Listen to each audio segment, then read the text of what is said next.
My sister said she had a new job and needed short-term childcare, so I agreed to help. Weeks later, I discovered she lied and was leaving her kids at my place so she could hang out with her friends. A 25 female always believed in helping my family, but I also believed in boundaries. Working from home meant long hours in front of a screen, constant focus, and the ability to jump into multiple meetings together. It wasn't an easy setup, but it worked for me until my sister-in-law, Melanie, 28, showed up at my doorstep one morning looking frazzled and desperate. Melanie had always been a bit of a whirlwind, but I had never seen her like this before. She told me that ever since the divorce, things had been falling apart. Now she had a job interview lined up that could finally turn things around. She didn't have childcare set up yet and just needed someone to watch her kids for a few hours. It seemed reasonable, and despite knowing how unreliable Melanie could be, I agreed. It was just one day after all, except it wasn't. The next morning, she dropped the kids off again, saying she had a follow-up interview. Then, by the end of the week, she excitedly announced she had gotten the job. I congratulated her, though I was already struggling to juggle my work and her kids.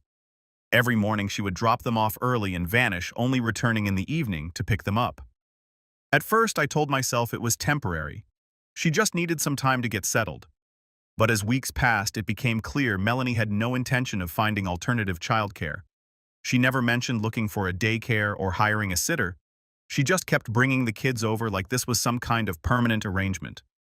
I tried dropping hints mentioning how difficult it was to manage both my job and childcare, pointing out how restless the kids were getting, but she brushed it off every time. She would always say daycare was expensive and she just needed to get more stable before making any changes. My husband, Mason, 26, was sympathetic but hesitant to say anything. He pointed out that Melanie had no one else to rely on. His parents weren't in a position to help, and she was doing this alone. I understood that, but I also understood that it wasn't my responsibility to raise someone else's kids while trying to keep up with my own career. And then, little things started standing out. Melanie always showed up in full makeup and dressed way too nicely for someone working a regular office job. I assumed she just wanted to present herself well, but something about it felt off. Then there were the inconsistencies in her schedule. Some days she dropped the kids off later than usual, saying her shift started late. On other days, she picked them up early with no explanation. What kind of job had such unpredictable hours? I brushed it off until the day I saw the social media post. It happened completely by accident. I was scrolling through during my lunch break when I saw a mutual friend had tagged Melanie at a fancy restaurant. The post was from that very afternoon, right in the middle of her supposed work hours. The caption read, "Finally getting some much-needed time to myself. A little self-care never hurt anyone." I frowned, clicking on Melanie's profile, but when I tried to view her posts, most of them were hidden from me. That was odd. She had never blocked me before. Curious, I switched to an old account I rarely used. From there, I could see everything. Dozens of posts, pictures of Melanie on dates, going to brunches, even taking short weekend trips. She wasn't working. She had never had a job. She had been using me for free childcare while she went out and enjoyed her new single life. I felt sick. I had been running myself ragged trying to balance work and babysitting while she had been lying to my face the entire time. And it wasn't just the lying, it was the entitlement. She hadn't even bothered to find real childcare. She had manipulated me into doing it for free under the guise of trying to turn her life around. I stared at my screen, debating what to do. Part of me wanted to call her and let loose, but I knew she'd just come up with more excuses. The kids, I believe, were with their father today, so I decided to wait. Update 1. The next morning, Melanie showed up as usual, all smiles, acting like nothing was wrong. The kids were still groggy from sleep, bundled in their jackets, as she tried to usher them inside. I stood in the doorway, arms crossed, blocking the entrance. She started with her usual chatter, something about how crazy her schedule was and how she was so lucky to have me helping out. I cut her off. I told her we needed to talk. She blinked in confusion, but I didn't give her a chance to play dumb. I pulled out my phone, opened her social media post, and held it up for her to see. It was a picture of her clinking glasses with some guy at a rooftop bar, posted during the exact time she had supposedly been at work. Her smile froze. I asked her as calmly as I could if she wanted to explain. For a second, she just stared at me as if scrambling for an excuse. Then she let out a fake laugh, waving it off like it was nothing. She claimed she had been networking, that it was part of her job, and sometimes she had to meet clients in casual settings. I told her to cut the crap. She wasn't networking. She wasn't working, period. She had been dumping her kids on me while she went out on dates pretending to be some struggling single mom trying to get back on her feet. Her face twisted in irritation. She didn't even bother denying it anymore. Instead, she got defensive, snapping that I was overreacting. She said she deserved to have some fun, that she had been through a rough divorce, and she needed to put herself back out there. I told her that was fine. If she wanted to date, that was her business. But she had lied to me. She had used me. I had been bending over backward juggling my own work and her kids, all because she made it seem like she had no other choice. She scoffed, rolling her eyes, saying I was making a big deal out of nothing. I told her I was done. She blinked as if she hadn't processed what I said. I made it very clear I wasn't babysitting for her anymore. If she needed childcare, she could figure it out herself. Daycares existed, babysitters existed. She had plenty of options, but I wasn't one of them. That's when she lost it. She started yelling that I was being selfish, that I was making things so much harder for her. She even tried to guilt-trip me, saying I was abandoning my own nieces and nephews when they loved spending time with me. I told her they were great kids, but they weren't my responsibility. Her anger turned into desperation. She started grasping at straws, saying she needed to date, and that finding a stable man was more important than any job. She even threw out the ridiculous claim that I was sabotaging her kids' future by not helping her find them a father figure. I laughed in disbelief. That was her grand argument, that she needed to trick a man into being a stepdad before she even got a real job. She doubled down, insisting that financial security would come once she had a husband. She even tried to act like she was thinking of the kids' best interest, as if lying to me and dumping them on me for free babysitting was some noble act of motherhood. I told her point blank that I wasn't interested in enabling her delusions.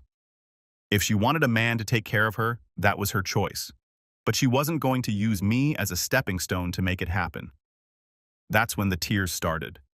Melanie had always been dramatic, and I wasn't falling for it. She sniffled, acting like I had just betrayed her, whining that she was trying her best, and I was making things so much harder for her. I stayed firm. I told her she had one last chance. She could take her kids with her right now and figure something else out, or I could call someone to come get them. Either way, they weren't staying here. She looked stunned. I think she had assumed that no matter what, I wouldn't push her kids out the door, that I'd give in, sigh in frustration, and say, just this one last time. But I was done. I repeated myself, she wasn't leaving the kids here. She tried to argue, saying she just needed a few hours to figure things out and that she'd come back later. I told her no. If she had time to find dates, she had time to find childcare. Her face twisted in frustration, and for a moment she looked like she wanted to scream at me. But she knew she had no leverage. She grabbed the kids' hands, huffing that she would remember this and that I was being unbelievably cruel to a struggling mother. I told her she could remember whatever she wanted, but I wasn't changing my mind. She left in a huff, dragging the kids behind her. I stood at the doorway, watching her storm off, feeling nothing but relief. I thought that was the end of it. But Melanie wasn't done. Later that day, my husband Mason came home looking concerned. He said Melanie had called him crying, saying I had kicked her kids out and was being cruel to a struggling single mom. I asked him if he believed her. He sighed, shaking his head. He knew Melanie too well, but he still looked torn, like he felt guilty. He reminded me that she didn't have anyone else to rely on. I told him that wasn't my problem. I reminded him that I had been doing both my job and hers for weeks, that I had been patient, supportive, and understanding until I found out she was lying. I could see the gears turning in his head. He wasn't happy about the situation, but he couldn't argue with me. Then I dropped the final bombshell. I told him about her ridiculous excuse that finding a father figure was more important than getting a job. His face went blank for a moment. Then he exhaled sharply, shaking his head. He said he'd talk to her. I wasn't sure what that would accomplish, but I appreciated that he was on my side.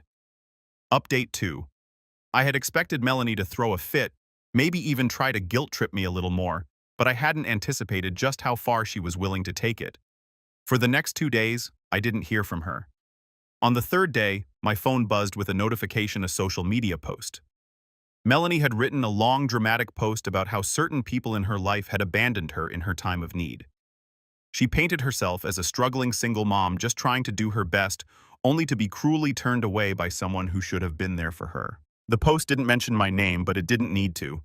Anyone who knew us could figure out exactly who she was talking about. The comment section was filled with the usual sympathizers.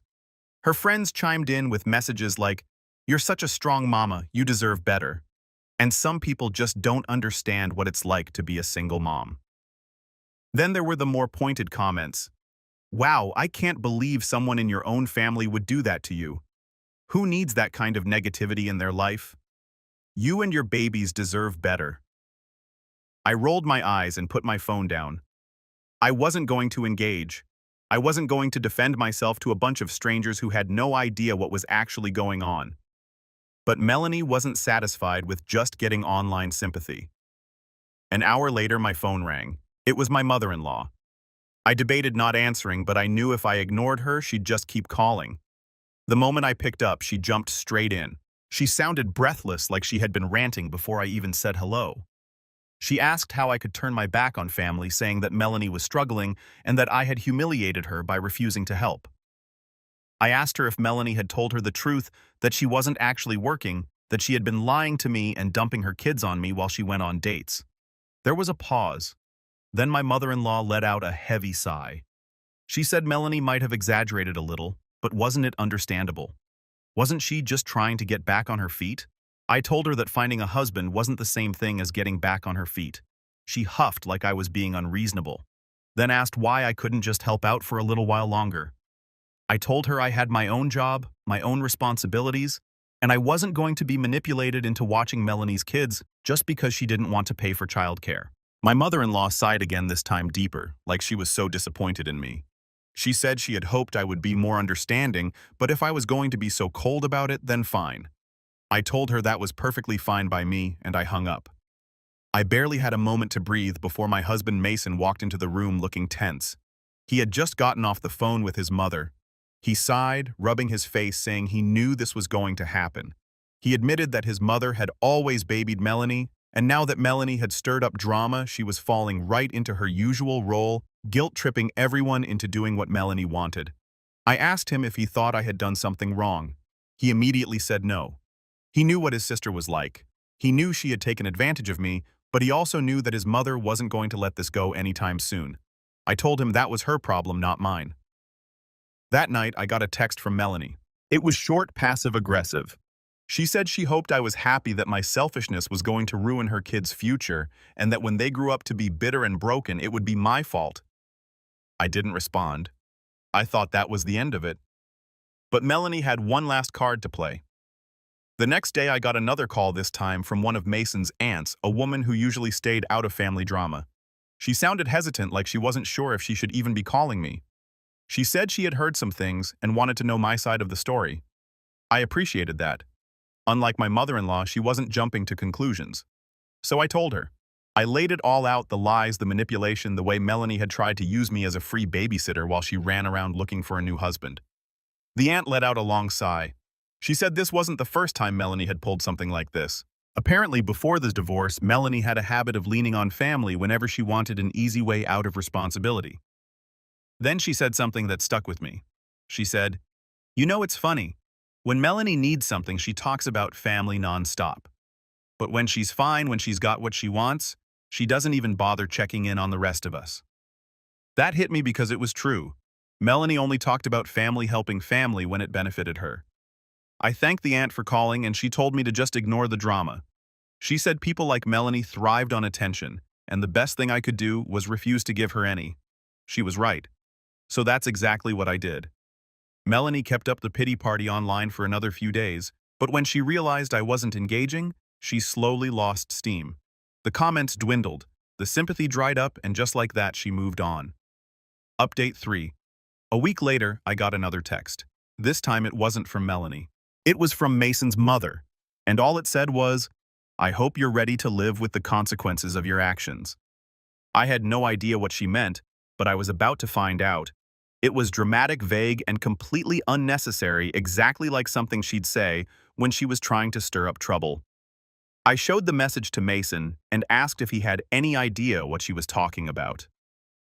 He sighed and ran a hand through his hair, saying that if his mom was getting this worked up, it meant Melanie was up to something again. He told me to just ignore it, that it was probably another round of guilt tripping. But I had a bad feeling, and I was right. The next morning, I got another call. This time, it was from Mason's cousin who worked at a local daycare. She sounded hesitant, almost embarrassed, as she asked if I had any plans to pick up the kids later today. She quickly explained Melanie had shown up at the daycare that morning and told them that I would be picking up the kids at the end of the day. She had paid for one day, claiming she had an emergency appointment and couldn't find another babysitter. She had left my name, my number, and my address on the emergency contact form. She had just assumed I would take the kids. No, she had counted on it. I took a deep breath and told the cousin that no, I had not agreed to any of this, and no, I would not be picking them up. The cousin sounded relieved. She said she had a bad feeling about it, which was why she had called me first, before assuming Melanie was telling the truth. She said she'd handle it and let the daycare know that if Melanie didn't come back, they would call child services. I thanked her, then immediately called Melanie. She didn't pick up. Of course she didn't. So I sent her a message instead. I don't know what you were thinking, but I am not picking up your kids. Figure it out yourself. Not even 5 minutes later, she responded. She called me heartless. She called me spiteful. She said she couldn't believe I would be so cruel to my own nieces and nephews. And then she tried to guilt-trip me again. She said she had a date with a man who could be the father figure her kids desperately needed, and that I was sabotaging their future by refusing to help. I almost laughed out loud. How many dates did she go on in a day? And for how long did she just go on dates back-to-back looking for a stepfather? This woman had the audacity to try to dump her kids on me again, this time through a daycare, and was now acting like I was personally ruining her children's lives because I wouldn't go along with it. I told her that her children were her responsibility, and that if she kept trying to shove them onto other people under false pretenses, she was going to end up in serious trouble. She fired back with something about how family is supposed to help each other, how I was obsessed with punishing her, and how she wouldn't forget this betrayal. I told her to do whatever she wanted, but I was done. I blocked her. I blocked her on social media, on my phone, and in every possible way she could contact me. Then I told Mason what happened. He wasn't surprised, just exhausted. He said this was exactly why he had always kept his distance from Melanie. She had always been like this, entitled, selfish, and manipulative. I asked him if he thought his mom had known about Melanie's little daycare stunt. He hesitated, then admitted that she probably did. That explained the text message. I hope you're ready to live with the consequences of your actions. His mom had known what Melanie was planning, and she had blamed me in advance as if I was the one being unreasonable. Mason sighed and ran a hand down his face. Then he said, I think it's time we stopped dealing with them altogether. I had never loved him more than in that moment. Update 4. A week passed with no contact. Then one evening, Mason got a call from his mother. She left a voicemail. She was furious. She accused us of turning our backs on family, of leaving poor Melanie to fend for herself, and of abandoning 2 innocent children when we had the resources to help. Then she said something that made Mason pause. I hope you two don't think you can come around during the holidays and pretend everything is fine. Family isn't just something you pick and choose when it's convenient for you.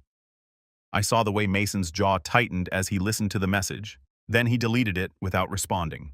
He turned to me and said, I think we just got ourselves uninvited from Thanksgiving. I grinned and told him that was the best news I'd heard all week. We agreed then and there we were done with them. No more entertaining their guilt trips. No more trying to be the bigger people. No more letting them manipulate us into cleaning up Melanie's messes. The answer would always be no, because she was demanding something we weren't willing to give. Update 5. Melanie must have realized that guilt tripping wasn't working anymore because she changed her approach. A few days after we shut down my mother-in-law's rant about the holidays, Melanie tried calling Mason. He didn't answer. Then she tried me. I didn't answer either. So she left a voicemail. She sounded calm. Too calm. It worried me more than anything. She said she wanted to clear the air and that she was willing to be reasonable if we were. Since when had she ever been reasonable? Mason rolled his eyes and ignored the message. We both knew what she was trying to do. Lure us into a conversation where she could twist things around and make us the villains again. But when she realized we weren't taking the bait, She switched tactics again. She showed up at our house. We were in the middle of eating dinner when we heard the knock. At first, we ignored it. Then the knocking turned into pounding. Mason sighed, got up, opened the door just enough to see who it was. Melanie stood there looking frustrated, but not angry, more like desperate. She said she just wanted to talk. Mason told her we had already said everything that needed to be said. She asked if she could at least come inside because it was cold outside. He shut that down fast, saying that whatever she had to say, she could say it right there on the porch. And then without shame, Melanie launched into her speech. She claimed she understood why I was mad and why we were upset about what happened at the daycare. She even admitted that maybe she should have been more honest with me from the start, but then she said something that nearly made me choke on my drink. She expected me to understand that she was just trying to do what was best for her kids, and that meant finding them a father figure. She insisted that getting a job wasn't as important as making sure they had a stable home with a strong male role model. Mason scoffed, and I put down my fork. I walked to the door, looked her dead in the eye, and told her that if Mason and I wanted kids, we would have kids. But we didn't, and we sure as hell weren't going to play house with hers. She blinked, looking genuinely stunned for a moment before recovering. She argued that we had a home, we had stability, and she had just thought Mason cut her off. What she thought he said was that she could dump her responsibilities on us. But that wasn't happening. We weren't some type of co-parents. Melanie started getting defensive, saying she wasn't asking us to raise her kids just to help out until she got on her feet. Mason shook his head. No, he told her. She hadn't asked. She had assumed. She had decided that we owed her, but we didn't. Melanie's face twisted with frustration. She turned to me and asked if I could at least admit that she was trying, that she was making an effort to build a better life for her kids. I folded my arms and told her that effort didn't mean lying to people, sneaking around and dumping her kids on others so she could go on dates. If she really wanted a better life for them, she would get a real job and start acting like a responsible parent. She let out a sharp laugh and said, I just didn't get it. I didn't have kids, so how could I possibly understand what it was like? And that's when Mason delivered the final blow. She was right. He said, we didn't have kids, and that was exactly why we weren't going to spend our money and time raising someone else's. From now on, if she tried to abandon her kids with us again, he would hand them straight over to their father, who was supposed to be their strong father figure, and file a complaint for child neglect. Melanie paled. She tried to stammer out a response, but Mason wasn't done. He made it clear that the same warning applied to their mother too. If she thought she could keep enabling Melanie and guilting us into playing along, she was going to find herself cut off just like her daughter. Melanie's face twisted into something ugly as she accused us of being heartless, of turning our backs on family, of choosing money over people. Mason didn't say anything. He just closed the door in her face.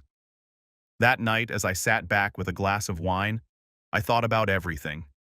The way Melanie had lied, the way my mother-in-law had excused it, and the way they both assumed Mason and I would just fall in line. But the more I thought about it, the more I realized how little any of it actually mattered. Mason and I weren't the kind of people who lived our lives online. We barely posted, rarely engaged, and never cared about who was saying what.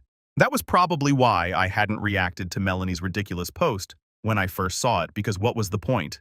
A handful of people had seen it, maybe 50 at most, and none of them were people whose opinions I cared about. It wasn't worth the energy, and that was the difference between us. Melanie needed an audience. She needed attention. She needed people to rally behind her. But Mason and I, we didn't need validation from anyone, least of all her. So if she thought she could run to family and play the victim, twisting the story to make us look cruel, she was wasting her time. The ones who actually knew us, they already understood that we didn't entertain nonsense. She could cry, she could rant, she could paint herself as a martyr. None of it would change reality. And the reality was simple. Mason and I didn't owe her anything. Mason glanced over at me and asked if I felt better. I grinned and told him I felt so much better. We sat back, finished our wine, and enjoyed the quiet.